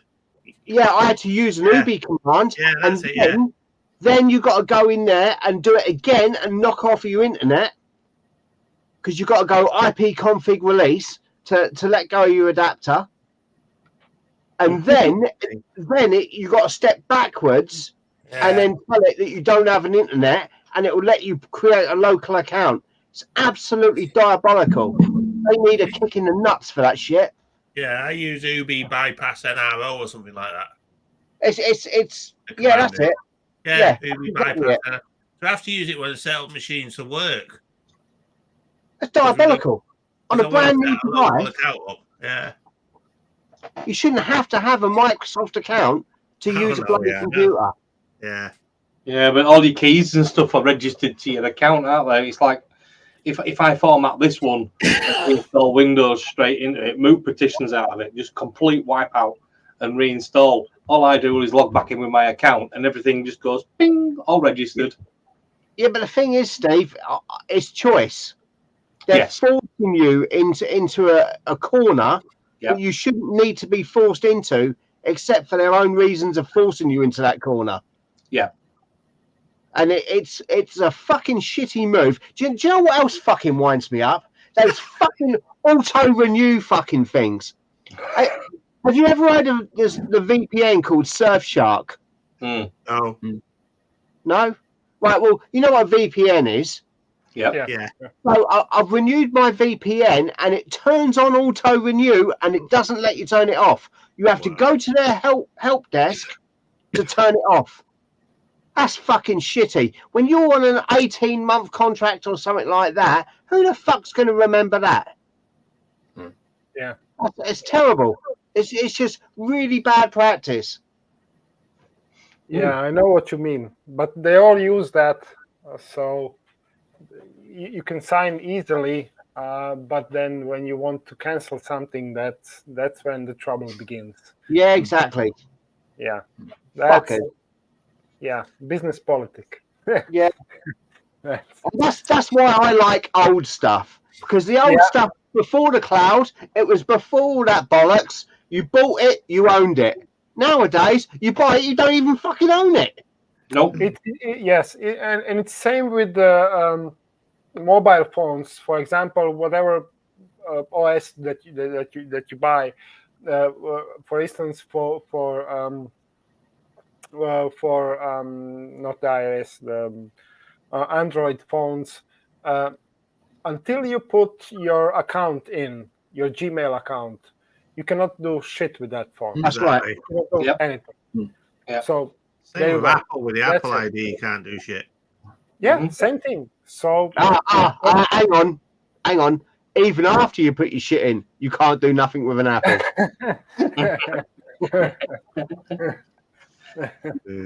yeah, that's true. That's true. So the Microsoft guys are only following the trends. So that's it. Is that the modern Amstrad then, Lee? Yeah. Sorry? Is that a modern Amstrad? Modern Yeah, Amstrad. right.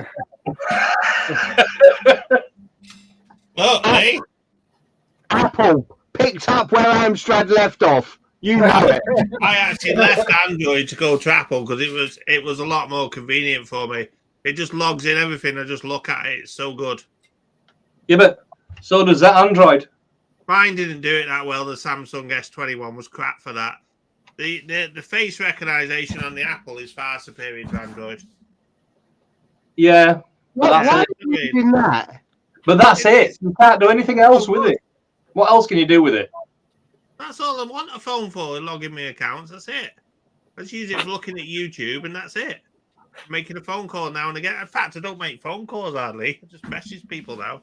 So you've gone to iTunes because the only reason you've gone to iTunes is because it's got facial recognition and it unlocks when you look at your phone. That's it, yeah. It unlocks my bank accounts and stuff easy for me. Because I hate remembering passwords. So does that. Yeah, but it didn't work the same. This works really easy. And also, my daughter's got one as well. She can share pictures with me dead easy and stuff. So The only reason why we're bitching about it really is I mean, I've had iPhones in the past. I've had Androids in the past before.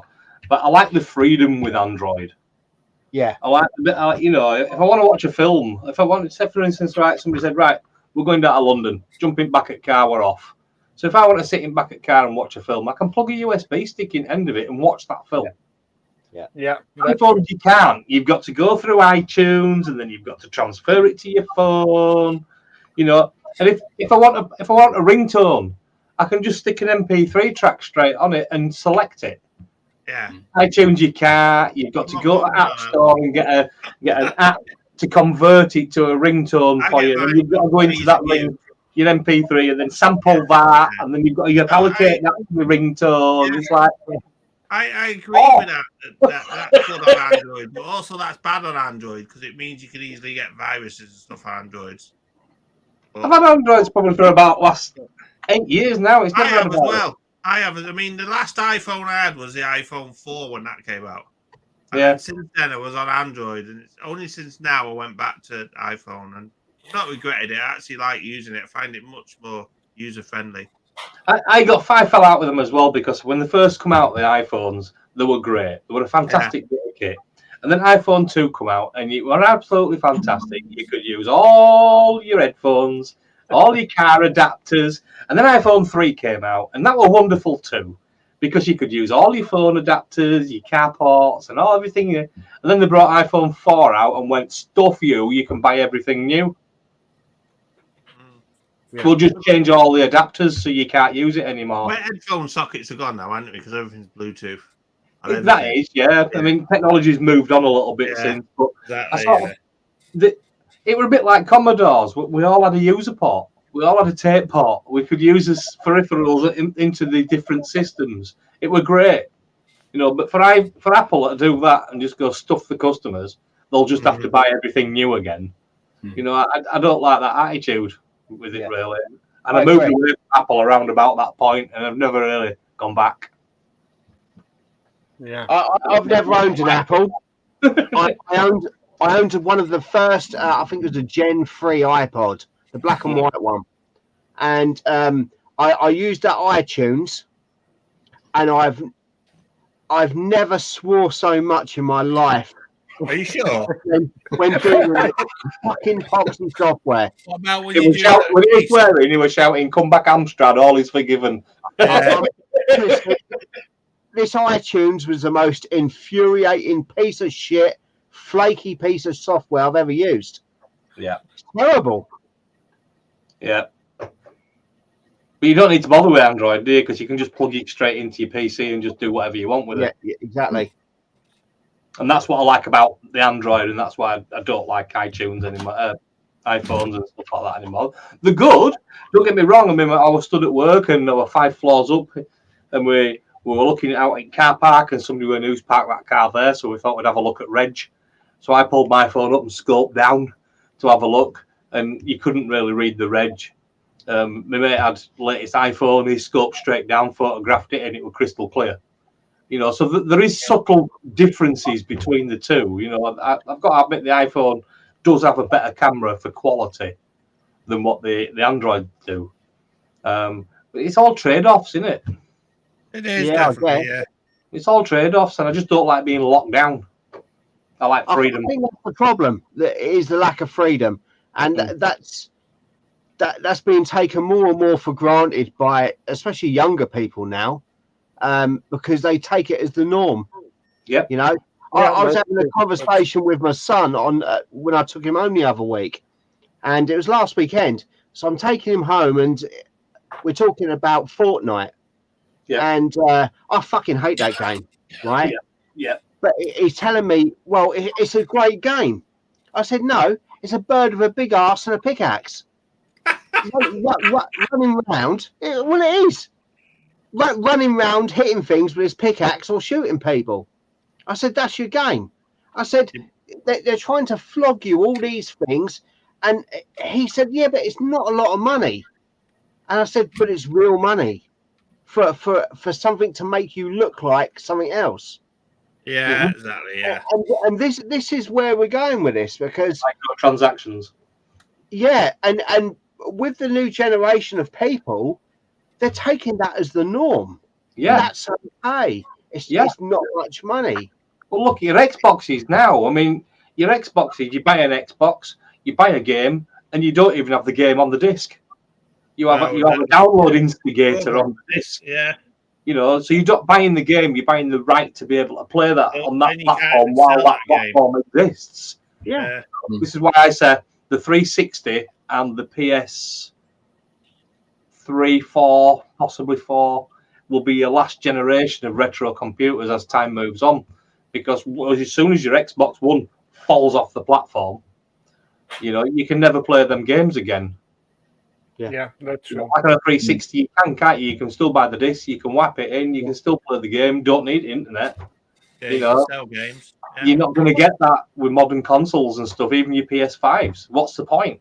Well, them and J-tagging them and stuff like that anymore because you can't get the games on the discs. You have to come down from the store. Well, that was the second part of the conversation. I said when I was a kid, you bought a game, you got the whole game. You didn't get half the game and then 6 DLCs. No. You bought something, you got something. Yep. Now you get a portion of something and then you drip fed the rest as they can extort money out of you.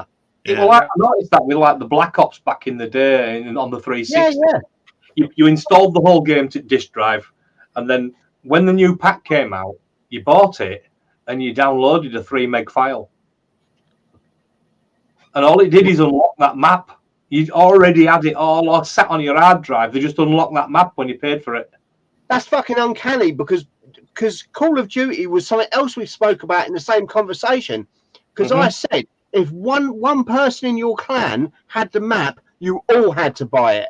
Otherwise, you were excluded. Yeah, because you can't all play it together because you haven't all got the map. That's it. Yeah, it's the way the industry has gone. It's just been to extort and fleece as much money as possible out of you. Yep, milk it. It's absolutely. We didn't have all that map. Well, I'm saying we didn't have map packs, but we did have expansions, didn't we? You know, you got the tape expansions for extra levels and stuff like that for games. But that came out as an extra that you had to go into store and buy that, and you owned it. You know, not like you do with your microtransactions now and your digital purchases online. Yeah, digital purchases. I mean, I look at my Steam account now and I think how much I've spent. And can I ever sell that? No. Just all sat there. Yeah. I mean, what do you do with your Steam account when you're dead? Do you leave it to somebody? What happens if Steam packed up? What happens if Steam decided to pack up tomorrow? Yeah, I mean, I dread to think how much money I spent on Steam over the years. I'm saying with Xbox Live and my PSN account, you know what I mean? I've got bought loads of games and all that through past, so they're worth a lot of money. But when Xbox Live is no longer and PSN is no longer, where are all that money that I've spent on all that games gone? It's just eradicated. Yeah, exactly.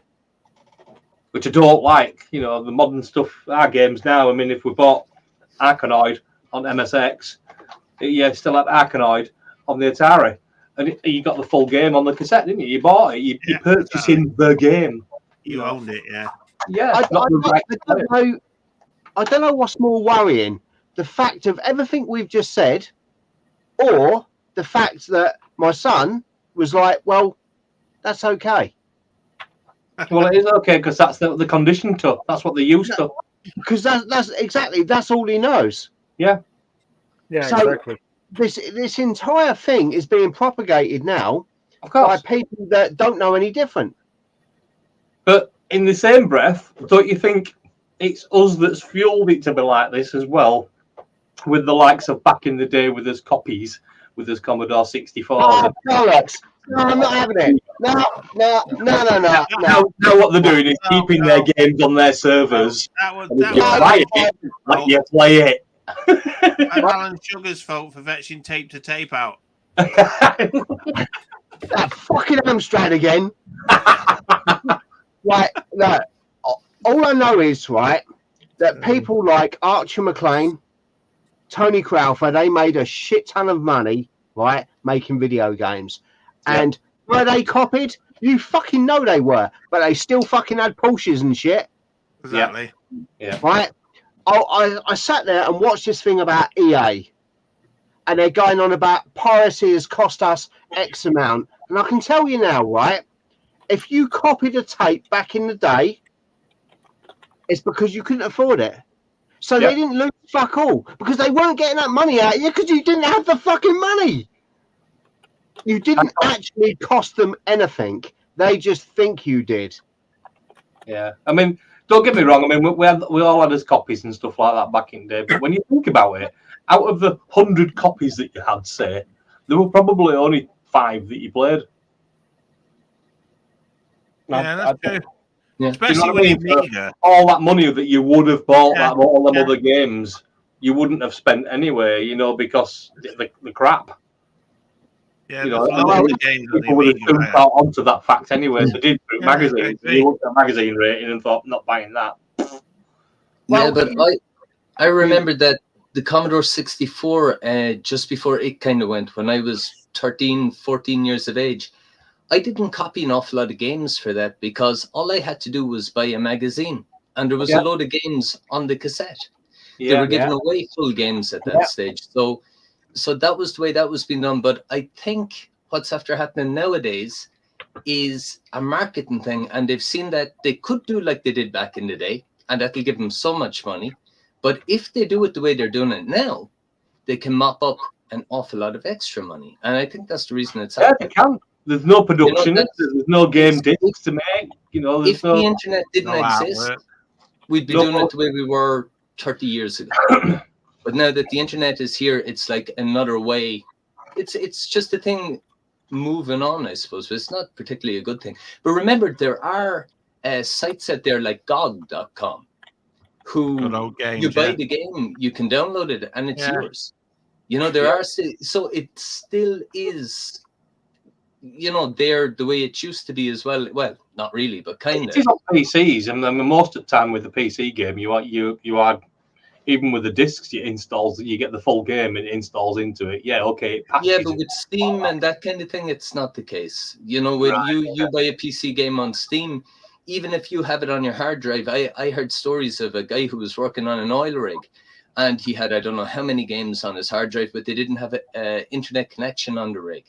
And he brought his laptop, and in his free time, he went to play a couple of games. And he was stuck out there at sea with no games to play because the thing wanted to verify that it was his account or something. And I don't know, do an update so you could play any of the games. He couldn't play any of the games he had paid for and downloaded onto his hard drive without Steam verifying that, I don't know, the things were legit. That's where he went wrong. He should have gone to GOG.com. Exactly, that's what I'm saying. Yeah, no, but that's what I.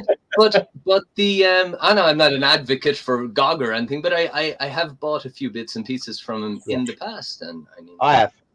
Yeah, you know, I've the got stuff a is few on the hard games on drives. You GOG. can install it whenever you Never want. heard You of can it. use it whenever you want.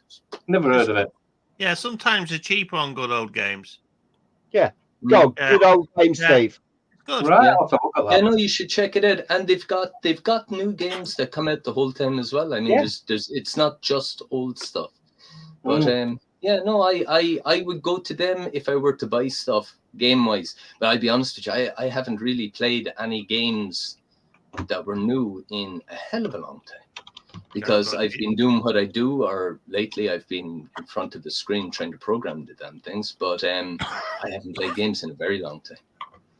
You know? Yeah, I've sort of gone down. Obviously, with YouTube, it takes most of your time up. I try to keep away, during the week. I keep off YouTube and off social media as much as I possibly can during the week. Obviously, I've got my work to do as well.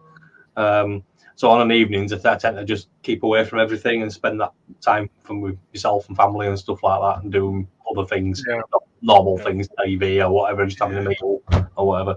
And then on Saturdays, that's when I do my repairs and recording. Everything gets done in that one section of that day. Sometimes it bleeds into Sundays, a bit like when we're doing the streams today.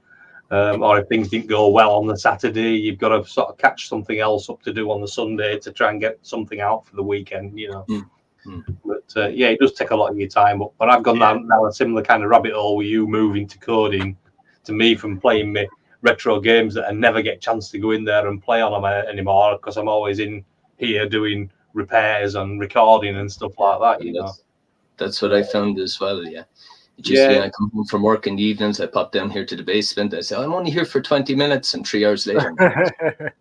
No, but it's the thing of, so an awful lot of my time went into just probing around boards and trying to get things working.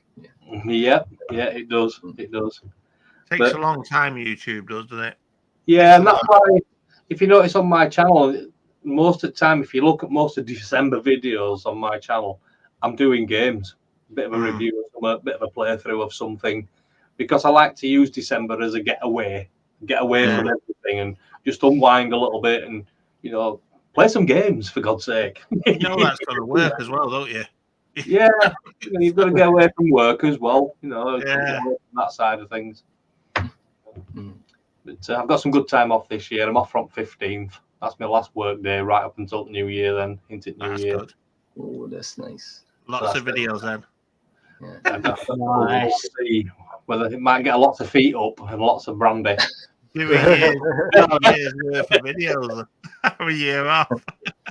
I know. I mean, it'll be my 3rd birthday as well for the channel coming up, probably February, March time. So that's quite a while. It's quite a ride, really. You look back over 3 years and think, wow, I've actually still been doing this for 3 years. But I do enjoy it. I do enjoy doing it, and obviously getting on with you guys as well. We have a good laugh and a good crack from time to time. So yeah. How are you getting on with yours? How are you? You've gone over 12 months now, Lee, haven't you? I have, yeah. It takes a lot of time, and it's more difficult for me from a personal point of view, because my time is divided between having my son and my studying. So I'm having to slot in what I can when I can, and work, which is really kicking off a bit. But just going back to the piracy thing, Joseph, what was it like for you when you was growing up? Because you've got to have a different perspective to the rest of us. What you're talking about, games and copying games and stuff like that. We were back then. My earliest memories was the bits and pieces of code in the magazine that you need to retype, and I didn't understand anything of that. And then it was on cassettes, because we didn't have discs back then.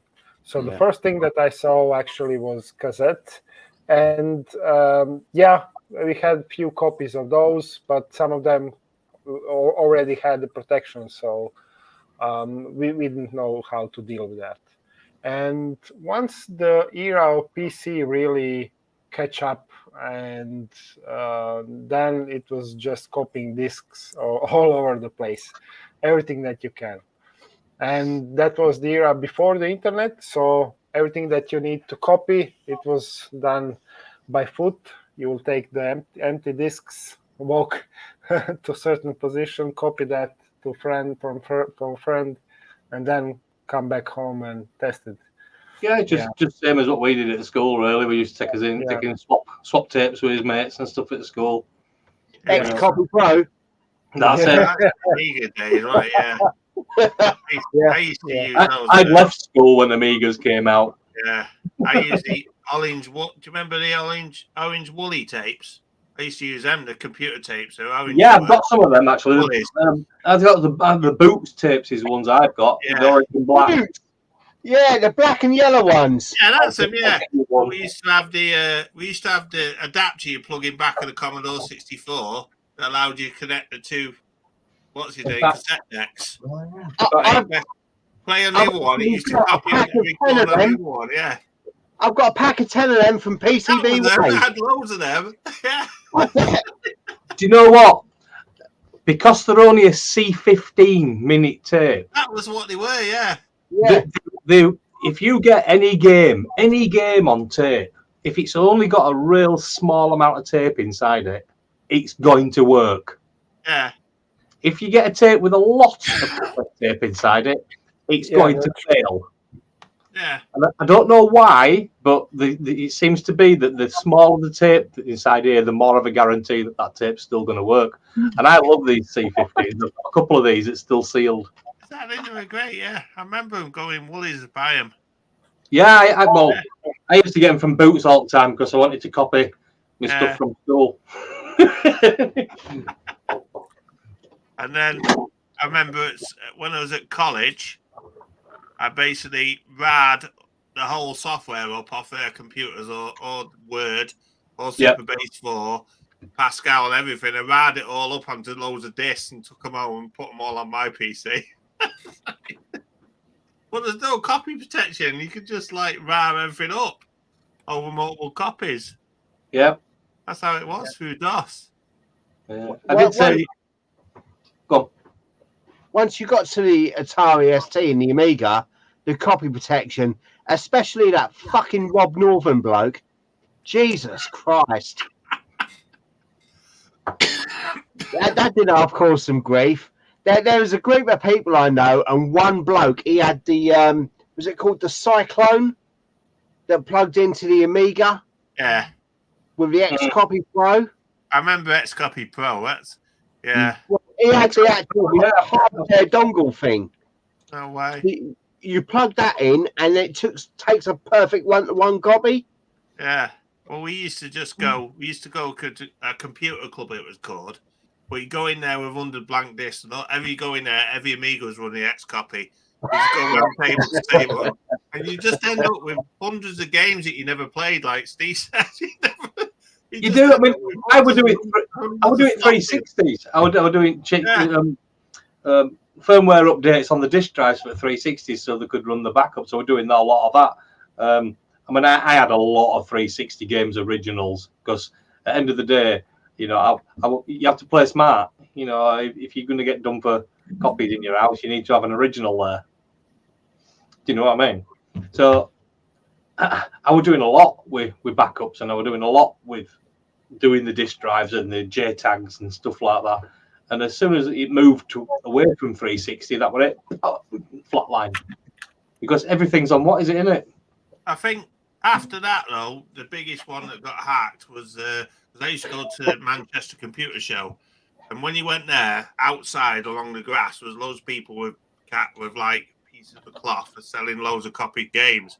It's when the Dreamcast got hacked. Remember that? Yeah. It was unhackable, and about a day later, every single game was available for copy because he made that boot disc. Yeah, because Dreamcast didn't have any copy protection on it, if I'm right. No, apparently, they said when they released it, it had a GD-ROM, didn't it? So it was 1 gigabyte. So you couldn't copy it with a normal drive. So what they did is they made a boot CD and then booted it, and then read off a normal CD. That's it. So, Yeah. They were getting loads of games. It was unreal. It was. Well, we did it with PlayStations, didn't we? PS1, where you could load so far and then swap disc over. What trick? Yeah. You had that spring. Yeah, I had a little weight. I had a little brass weight I used to put in and keep the lid open. Yeah. Oh, They're good old days. Yeah, I know. And the Wii as well. That got hacked as well, did it? Yeah, I mean, all that's gone. If you look at it, all this hacking side of stuff and backups and stuff like that's totally not these days. I think the PS4 was the last one, wasn't it? But they kept upgrading the firmware and getting rid of it. Yeah, I think they finally got into that. They jailbroke it, didn't they? And then the one you can't jailbreak, you could do by going online through this web page. Exactly, that's what I did, yeah. But if you updated your firmware, you couldn't do it again. There's been some recent ones, though. Someone's used a Pi Pico to rip the arsehole out of the Nintendo GameCube. Have they? Right. Yeah, you can get a Pi Pico, flash it, jam it up its arse, and then play whatever you like. Jam it up its ass. They were easy to chip anyway. Have a look. They're quite easy to chip the GameCubes were, because I did one of them not long ago. But there was what was it? The Switch, that was done, wasn't it, on early versions? Oh, what was that? Joy-Con sort of, Yeah, they've closed that off now, haven't they? I think eventually they'll all stop giving you the options. I mean, PlayStation's tried doing it with the PS5 without the disc drive, and Xbox have tried doing it now without a disc drive. So you know what's going to come next with like your new Switches. There's not going to be anywhere for putting SD cards in them. And everything will become downloadable, and that's the only way you'll be able to get it is to download it off their stores. Yeah. So they're just stitching it up so tightly now, and like I said, it's probably us that's caused that. If it hadn't been so flamboyant back in the day with everybody doing it, everybody did it. I mean, I remember Mum and Dad coming home with Betamax copy tapes. I can remember. Yeah. I can remember my Betamax. I have fond memories of this. Sat there with my dad, trying to copy from a Betamax to my auntie's Betamax. Yeah. Kept them both up. And it was a really, really dodgy copy of E.T. You could hardly see it. Yeah, I remember that one. It went was well so bad around edges, you could only have a bubble in the middle of it. It was that rough. It took forever for E.T. to come out, didn't it? Yeah. Yeah. Well, back in the day, if you had a Betamax, I mean, they were far superior to VHS. Yeah. If you had a beta, you could copy beta to beta, and you couldn't really protect it like you could with VHS. Yeah. And it's something to do with the phase inversion. So when you copy from VHS to VHS, it inverts the phase in the video signal. And that's how the macrovision works. And your fucking fingers start pulsing at you. Yeah. They had a SCART cable, didn't they? With you could plug a power supply into, which bypassed the macrovision. Do you remember that? Yeah. You could also put a beta in between two VHSs. Oh, right, could you? And it would go across. Yeah. Nice. Again, Alan Sugar made this amazing fucking double fucking video thing, right? And we actually had one when I was a kid. We got one in the top, one in the bottom, bam. I remember the Amsterdam one, yeah. Yeah. Double decker. Yeah. Yeah, they were great, yeah. It was as big as a fucking microwave, it was. He did You some put the strange two things, videos in.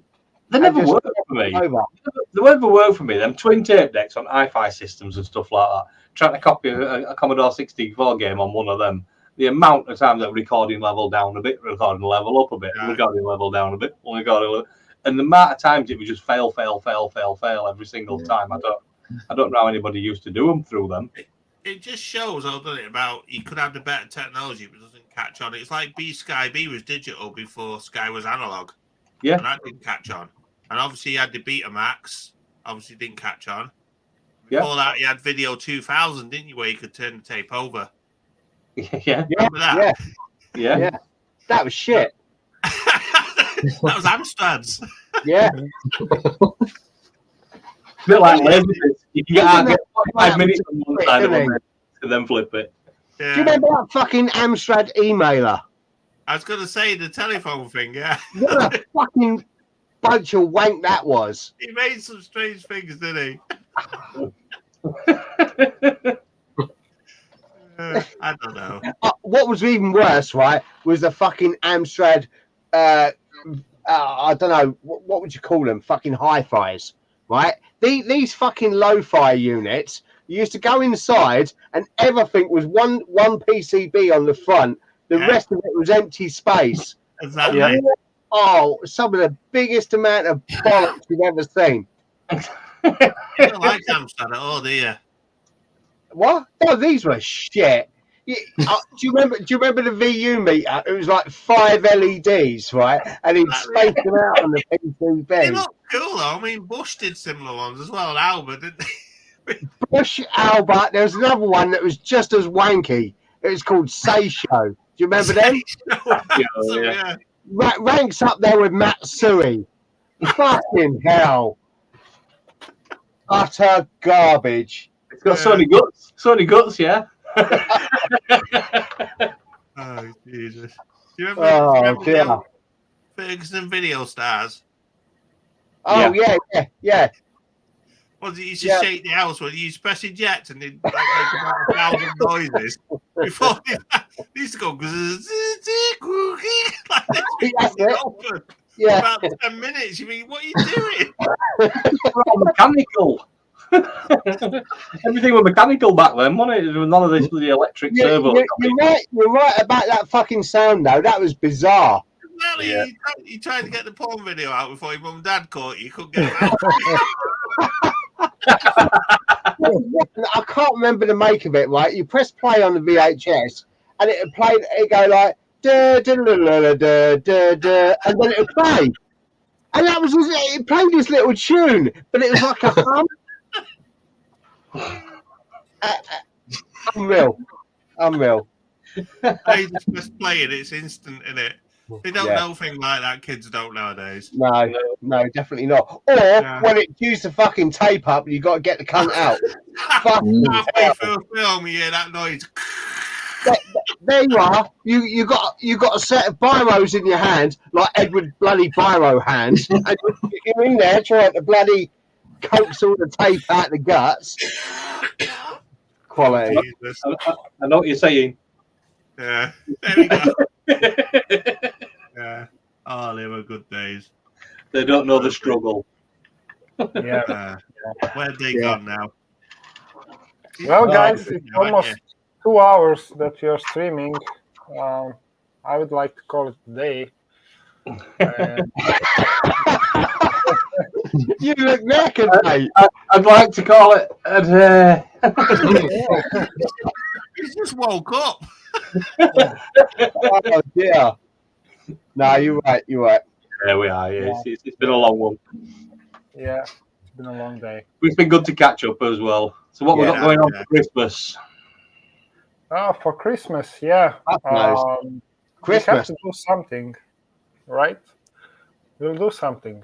I'm just not stream sure. right. I mean, at the end of the day, we normally do one at the end of every month, you know, and obviously this Christmas and it's going to fall on Christmas weekends as well.